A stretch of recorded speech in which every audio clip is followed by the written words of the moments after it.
Did you know that 70% of employees say they would work harder if they were better recognized? That's a staggering number. Yet, many leaders miss this crucial insight by thinking they always have to lead from the front. What if I told you that some of the most effective leaders out there actually thrive by stepping back and letting their teams shine? In today's fast-paced world, leadership is changing. No longer is it about being the one with all the answers. Instead, it's about understanding the power of collaboration and the strength found in humility. Great leaders recognize that following can sometimes be just as important as leading. In this video, we will explore 6 surprising strategies that reveal why leaders need to embrace their role as followers. We'll dive into how humble leadership can boost team performance, why empathy is a game changer, and how adopting a follower's perspective can help leaders see the bigger picture. You'll discover that the best leaders are not just bosses, they're learners, collaborators, and sometimes, the biggest supporters of their teams. Stay tuned, because by the end of this video, you'll see leadership in a whole new light. Are you ready to find out why great leaders need to follow? Let's get started. Chapter 1. The power of humble leadership. One common mistake leaders make is believing they must always have the answers. But that's far from the truth. Humility is the trait that allows leaders to connect with their teams on a deeper level. When leaders show they're willing to listen and learn, trust skyrockets. In fact, a 2021 study by Catalyst showed that humble leadership increased team performance by 35%. People follow leaders who are approachable and open, not those who act as if they're above everyone. Take Warren Buffett, for example. Despite being one of the wealthiest people in the world, he is known for his modesty and desire to keep learning from others. Buffett once said, "It's better to hang out with people better than you. Pick out associates whose behavior is better than yours, and you'll drift in that direction." His success is proof that even leaders at the top benefit from adopting a follower's mindset. To embrace humble leadership, start by recognizing your own limitations. No one has all the answers, and that's okay. Encourage your team to share their ideas, and don't hesitate to admit when you don't know something. The best leaders are learners first and bosses second. As leadership expert Jim Collins said in Good to Great, Level 5 leaders embody a paradoxical blend of personal humility and professional will. When you lead with humility, you'll gain a more engaged, motivated, and high-performing team. Chapter 2. Empathy. The secret weapon of great leaders. Empathy is one of the most underrated leadership skills. Great leaders know that to inspire and guide others, they need to understand their team's feelings and challenges. By following the emotional cues of your team, you'll be able to address concerns before they become bigger issues. Empathy fosters trust, and trust is the foundation of any successful team. A study by BusinessOver found that 92% of employees say they would be more likely to stay with their job if their bosses showed empathy. To lead with empathy, practice active listening. When someone on your team shares a concern, don't interrupt or offer solutions right away. Sometimes people just need to be heard. Ask questions to understand their perspective and show that you care about their well-being. According to Simon Sinek, author of Leaders Eat Last, leadership is not about being in charge. It's about taking care of those in your charge. This mindset shift can lead to a more loyal and productive team. Empathetic leaders also recognize that they don't have all the answers.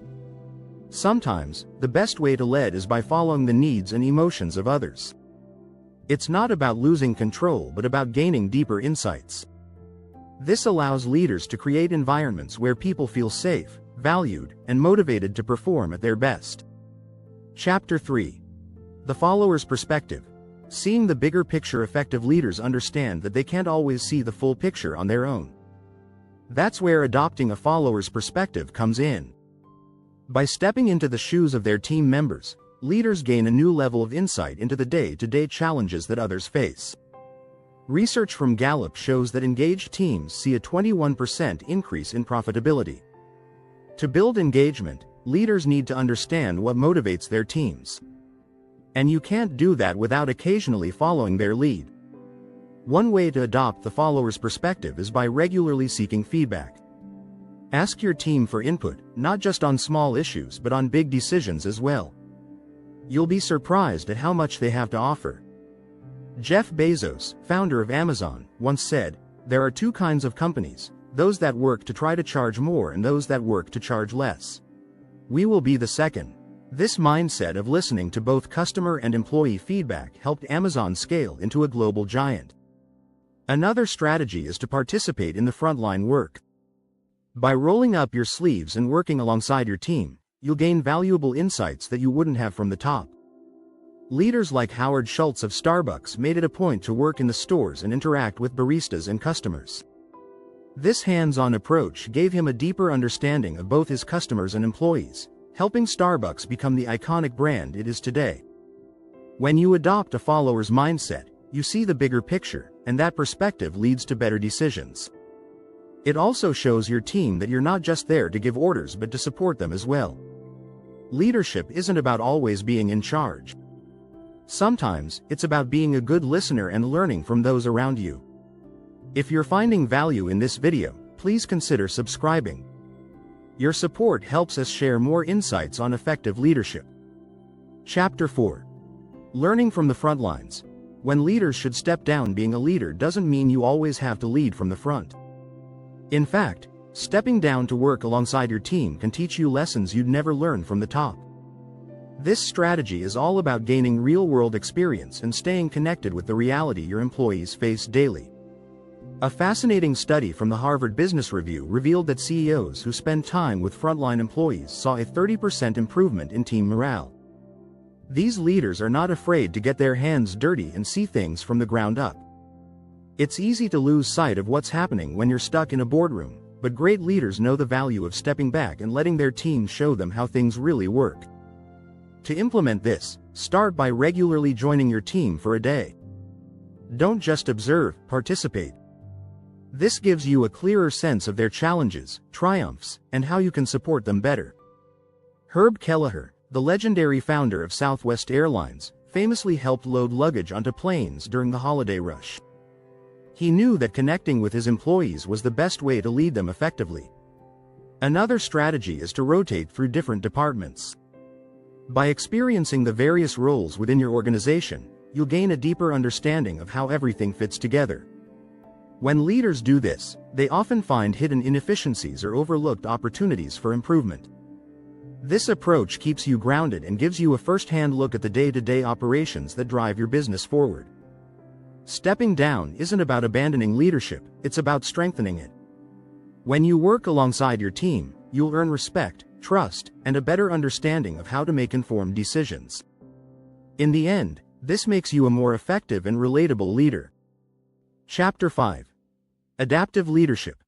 Knowing when to follow trends and ideas. The best leaders know that leadership isn't just about setting the direction. It's also about being flexible and knowing when to follow new ideas. In today's fast-paced world, adaptive leadership is critical. According to research by McKinsey, companies that adapted quickly during times of change saw a 25% increase in performance compared to those that didn't. Being adaptive means knowing when to let others lead, whether that's following a market trend or letting a team member's innovative idea take the spotlight. To practice adaptive leadership, start by staying open to new ideas. Encourage your team to share trends they're noticing and take their feedback seriously. Leaders like Reed Hastings of Netflix embraced this mindset early on. When streaming became popular, he didn't cling to DVDs. He followed the trend and transformed Netflix into the streaming giant it is today. Another strategy is to follow market trends with agility.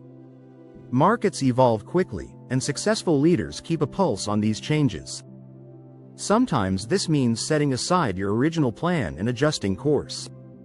Steve Jobs famously said, "Innovation distinguishes between a leader and a follower." By following emerging technology trends, Jobs was able to lead Apple into an era of innovation that changed the tech industry forever. Leaders can also practice adaptive leadership by knowing when to delegate. Not every decision needs to come from the top.